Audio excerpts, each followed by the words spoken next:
Oi pessoal, tudo bem? E hoje, obrigado por ter vindo à aula, né? Em primeiro lugar, muito obrigado pelos elogios, muito obrigado por ter vindo à aula. Hoje nós vamos para concluir essa aula esse comparativo macro e que eu acabei esquecendo de falar na aula anterior. Eu vou mostrar os defeitos aqui da Samsung também. E já vou responder um aluno que perguntou por que aparece 72 dpi aqui quando eu clico nessa foto. Isso é porque eu acho, né? Eu não tenho bem certeza, mas acho que alguém pode explicar exatamente por que é, mas uma explicação exata, por favor. Porque eu acho que é porque o Exif não, aquele programa que faz o JPEG na câmera para salvar espaço no cartão para ficar um pouco mais espaçoso e guardar mais fotos, ele abaixa a resolução da fotografia, que na hora que eu trato eu posso aumentar, mas se eu levar para um laboratório como eu fotografei essa foto num cartão e pedi para eles ampliarem para mim, eles ampliam em 300 dpi porque a máquina reconhece e a máquina já faz isso na ampliação. Então isso não faz muita diferença. E na Samsung aparece 96 dpi e nessas outras aqui aparece 300 porque eu deixei em 300 porque eu fiz um corte nas imagens que é para a gente entender um pouco também sobre a resolução da impressão gráfica aqui das retículas da impressão gráfica. Eu vou começar aqui nessa fotografia para mostrar qual é a grande diferença entre a Samsung e a Leica Elmarit com aquele corpo da Canon. Por que a Samsung perde feio, né? Não tão feio assim, mas perde. Essa aqui é a foto da IMG da Canon com a Leica. Aqui a gente pode ver, né, que ele mostra bem todos os detalhes da retícula da impressão. E aqui eu fotografei um pedaço de uma impressão e aqui é o texto onde aparece melhor a imagem. E a diferença entre a Leica e a Samsung ou qualquer outra lente macro também, que não é só a Samsung que faz isso, mas existem outras lentes macro que também acontece isso. Na Leica não acontece. Aqui eu vejo nos cantos da fotografia, até no extremo canto eu vejo a retícula, exatamente como eu vejo aqui no meio, um pouquinho menos contrastado, mas eu continuo vendo bem essas retículas, mesmo aqui no canto da fotografia. E aqui também eu vejo bem as fibras que compõem essa fita crepe aqui que eu usei para colar essa régua em cima. Como o diafragma estava um pouco aberto, aqui a gente dá para ver que aqui nessa parte da fita crepe que está colada junto com essa capa aqui, ele ainda está em foco, mas aqui 1 milímetro para cima, onde está colada a crepe em cima dessa régua que tem aqui, que a régua tem 1 milímetro de espessura e essa crepe deve ter meio milímetro, então 1,5 milímetro para cima já está fora de foco aqui, ó. Mas aqui na régua a gente ainda consegue ver detalhes, a gente consegue ver detalhes da impressão e da forma desse plástico que forma essa régua em 3D, né, que é uma régua de criança. E aqui a gente vê que em todos os cantos a gente vê detalhes e a gente vê essa linha aqui de baixo também. Essa linha horizontal da régua aqui, essa última linha, ela corre certinha e reta. Se eu tivesse aqui ou entrasse no Camera Raw e ajustasse essa linha ficaria retinha, certa, assim, completamente correta ali, porque essa lente Elmarit é a melhor lente macro que existe, assim, para DSLR, né, para esse tamanho de câmera. E não tem como comparar ela principalmente com uma Samsung.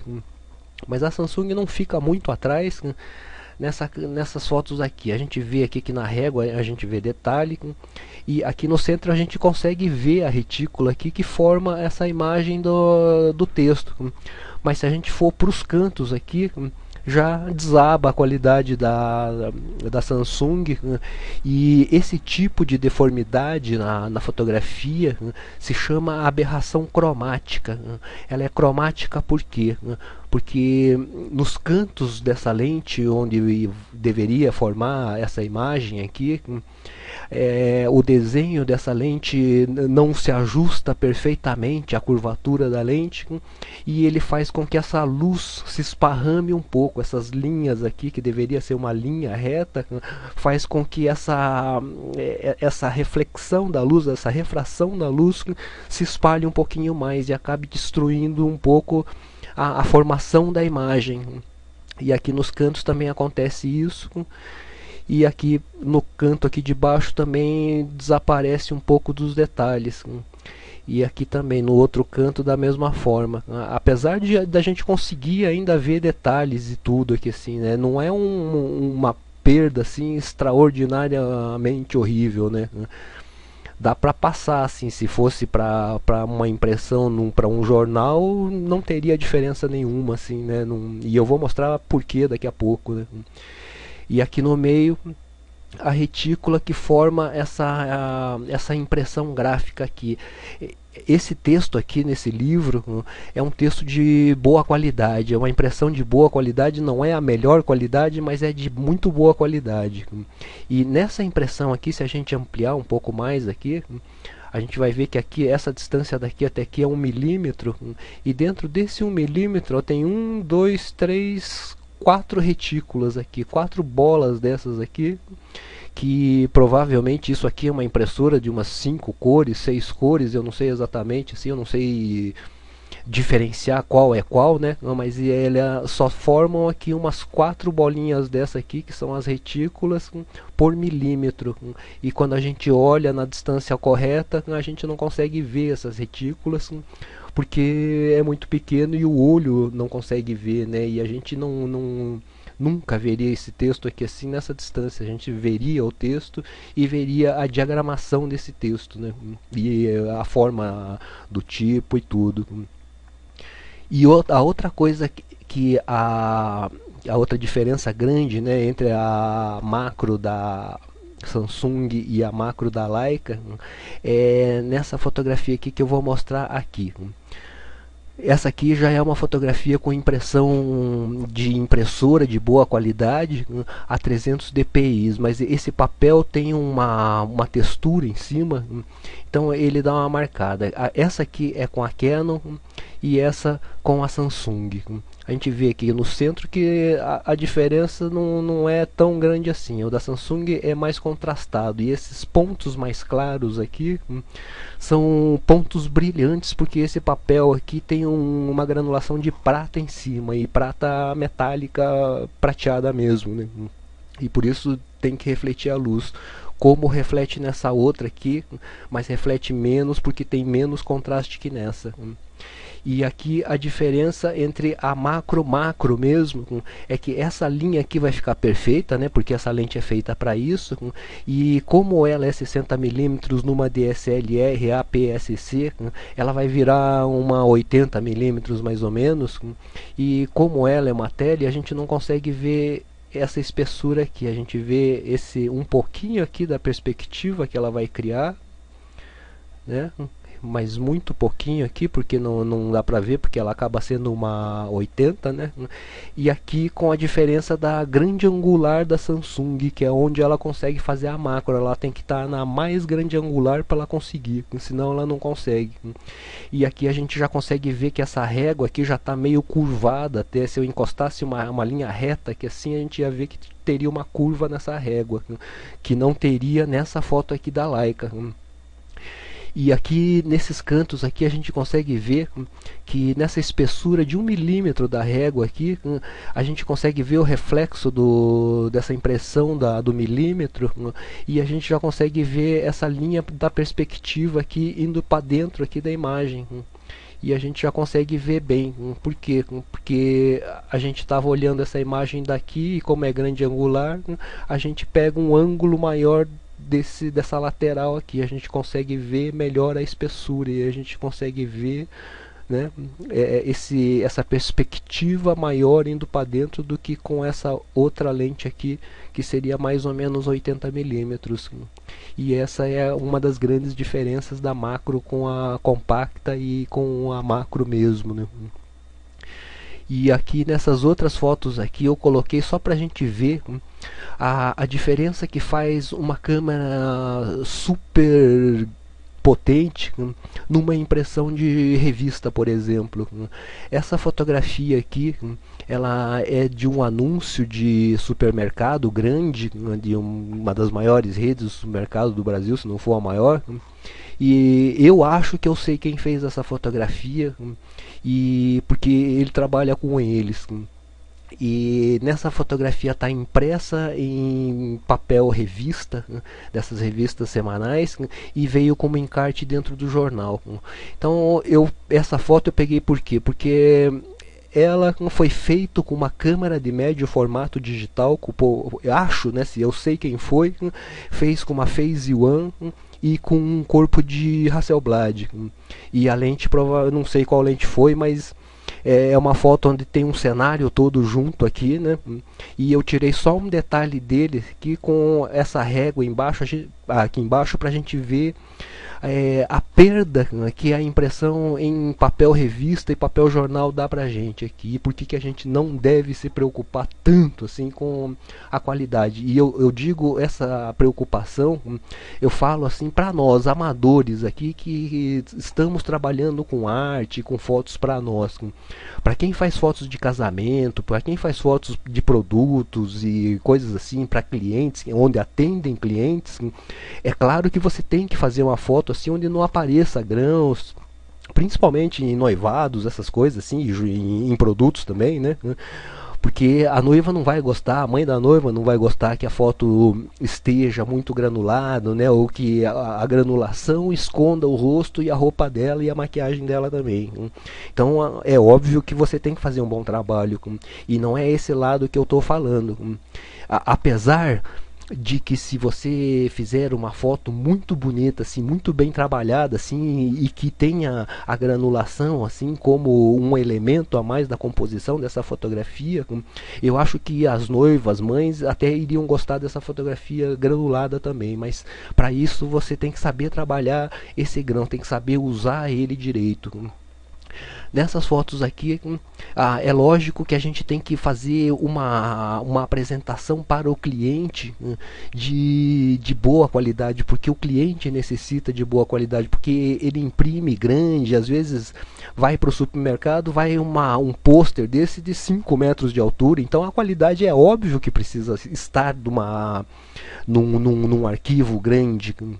Mas num jornal e numa revista, esse arquivo grande, impresso aqui nessas retículas de jornal, então já acaba com a qualidade completa aqui. A gente consegue ver que assim nessa retícula de revista, a gente consegue ver entre 1 milímetro e o outro aqui, a gente consegue ver 1, 2, 3 quadradinhos desses aqui, que são as retículas. E que são essas retículas que vão formar a imagem e vão formar as cores. E é uma impressão de 4 cores, 3 cores aqui, e essa retícula precisa desses pontos coloridos para se formar uma imagem. Então, para formar uma imagem vai ter sempre que ter pontos, porque não existe uma imagem sem pontos. E essa aqui é feita com a Samsung, só para a gente ver a diferença. Essas fotos aqui eu fiz um corte nela aqui no centro para que não aparecesse aqui mais nada aqui, porque existe os direitos autorais dessas imagens, né? E aqui também eu fiz um corte de uma retícula de um jornal. Aqui também é um anúncio de carro, só que a retícula já acaba destruindo completamente assim a qualidade excelente da imagem, né? Aqui ó, dá pra ver bem aqui dá pra ver aqui, foi um corte que eu fiz nos cantos da imagem. Eu reproduzi essas fotos de jornal e recortei um pedacinho próximo do canto aqui para não ter discussão aqui com a qualidade. Aqui dá pra ver bem a qualidade assim, e dá pra ver bem a diferença entre uma e a outra lente, né?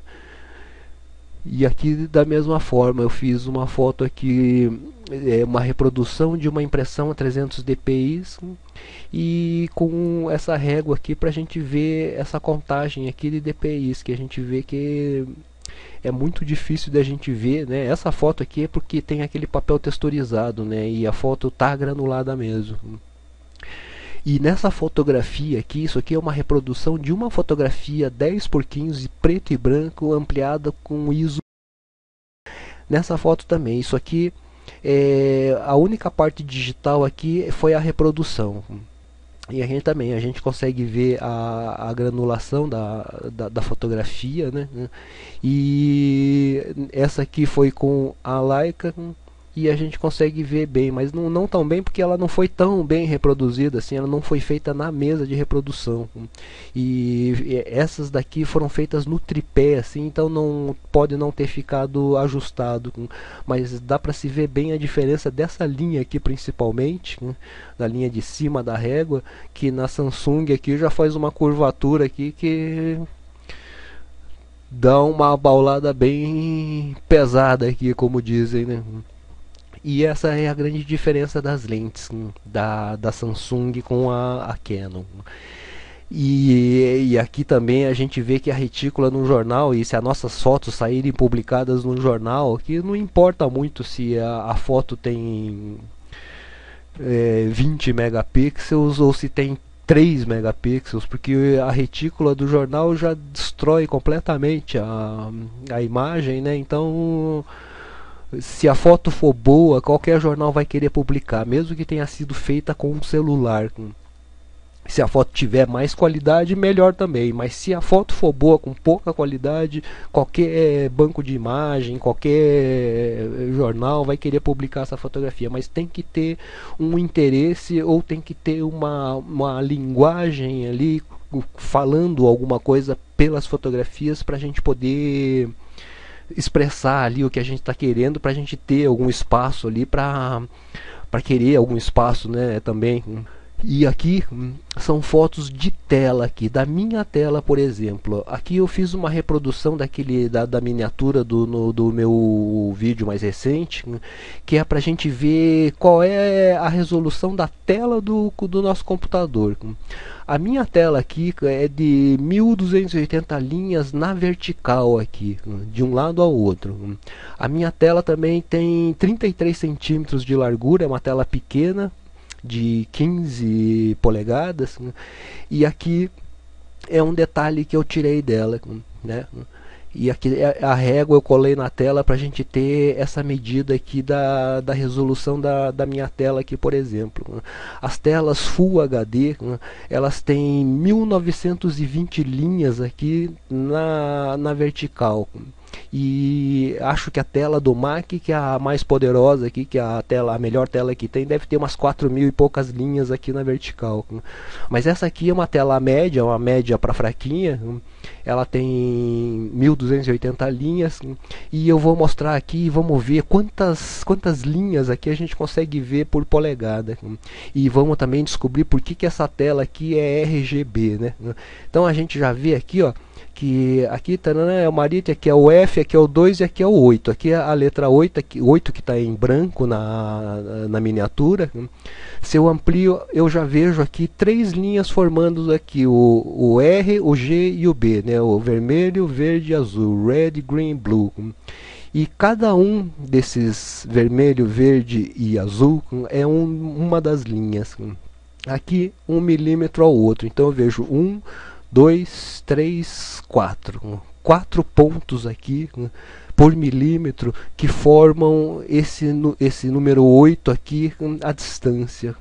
Então 1280 linhas. Então vamos ver. Então se tem 4 pontos aqui de RGB por milímetro, então ele vai ter 40 por centímetro. Vezes 33, aí vai ser quanto? 4 vezes 3, 12, vai dar mais ou menos isso, vai dar 1200 e alguma coisa mesmo. Então faz sentido aqui. E essa tela me venderam tela como correto, né? Que a gente pode saber, né? Contando essas linhas verticais. E a minha tela não passa disso, né? E aqui também, deixa eu mostrar aqui uma outra, esse RGB, ela faz essa mistura de cores, então a gente pode ver aqui que se a gente vê de longe, isso aqui é branco, mas se a gente vê de perto, a gente vai ver que são três cores mais intensas ou menos intensas, e que é o que forma a imagem. Aqui onde tem essa empunhadura vermelha aqui, ele apaga as outras cores e deixa só aquela cor principal, que era o do vermelho do cabo aqui do negócio, da katana. E aqui não tem uma outra cor aqui para misturar. Aqui tem o amarelo, que ele acaba misturando as duas cores também, né? Deixa o vermelho, mistura o vermelho com o azul e aí o verde também, e acaba fazendo esse amarelo. E as outras cores também são feitas por essas misturas. Então essa tela aqui, ela tem menos resolução que uma foto 300 dpi, e ela só tem uma visualização um pouco melhor nesses bits, mas numa fotografia, numa ampliação, numa gráfica, qualquer outra coisa que vá existir mesmo, essa foto, que não vai ser uma foto virtual na tela do computador, ela vai ter 8 bits e não tem mais do que isso, não tem uma máquina que amplie mais do que isso. As únicas máquinas que ampliavam mais do que isso eram as coloridas analógicas e preto e brancas também, que não existem mais. E, infelizmente, ontem foi anunciado que o filme em rolo para cinema vai ser parado de produzir, né? Só tem o que tem no estoque e vai acabar o estoque, e depois disso não tem mais, e tudo vai ser digital a partir de ontem, né? E aí acabou o filme, né? E a gente vai ter que se adaptar a esse mundo digital. E esse vídeo eu só fiz para isso, para a gente ver essa parte aqui da resolução da tela, e essa resolução aqui dá impressão, para a gente não ter que se preocupar mesmo com grão e com essas coisas, não se preocupar tanto assim, né? Se preocupar em fazer uma foto bonita com pouco grão se for o caso, e com muito grão se for o caso também, mas assim, ter um pouco de senso nisso e não se preocupar tanto, e não achar que é só foto sem grão que é uma foto bonita, né? Então é isso aí, pessoal, muito obrigado por ter assistido a aula até aqui.